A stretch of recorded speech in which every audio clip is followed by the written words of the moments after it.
नमस्कार, मैं निशा यादव अपने यूट्यूब चैनल पर आप सभी का स्वागत करती हूँ। मैं एक सोहर उठान गीत सुनाने जा रही हूँ। आप लोग कैसा लगे कमेंट में ज़रूर बताइएगा।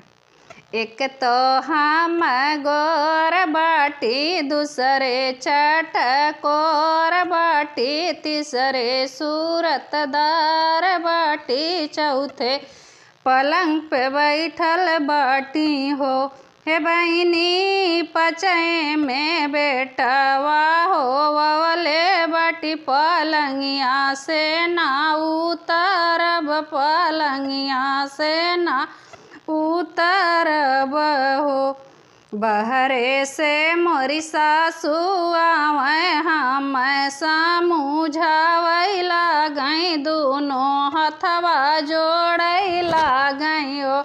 हे बहुहारी आवत बाट ससुर तुहार, पलंगिया से उतरी जा तू, पलंगिया से उतरी जा तू। हे बहुहारी आवत बाट ससुर तुहार, पलंगिया से उतरी जा तू, पलंगिया से उतरी जा तू।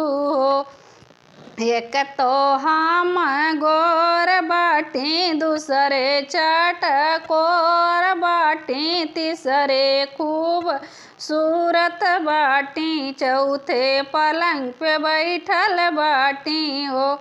हे बहिनी पचय में बेटवा हो, औले बाटी पलंगिया से ना उतरब, पलंगिया से ना उतरब हो।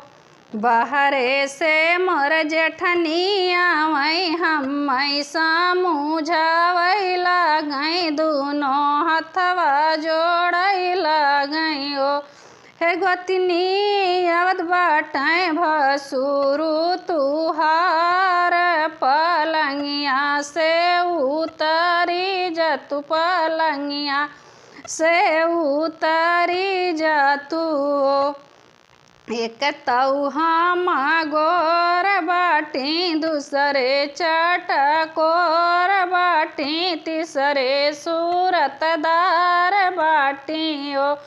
जेठनी पचय में बेटवा हो, वले बाटी पलंगिया से ना उतरब, पलंगिया से ना उतरब हो।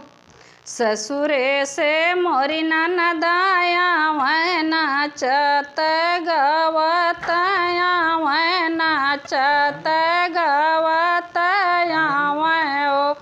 हे भाभी दई दे तू कगना कहने गत, कजरा लगाइत कजरा लगाइत हो।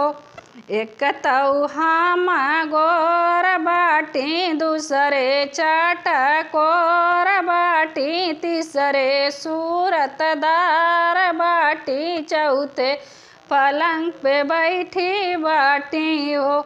हे ननदा पचय में बेटवा हो, बौले बाटी पलंगिया से ना उतरब, पलंगिया से ना उतरब हो।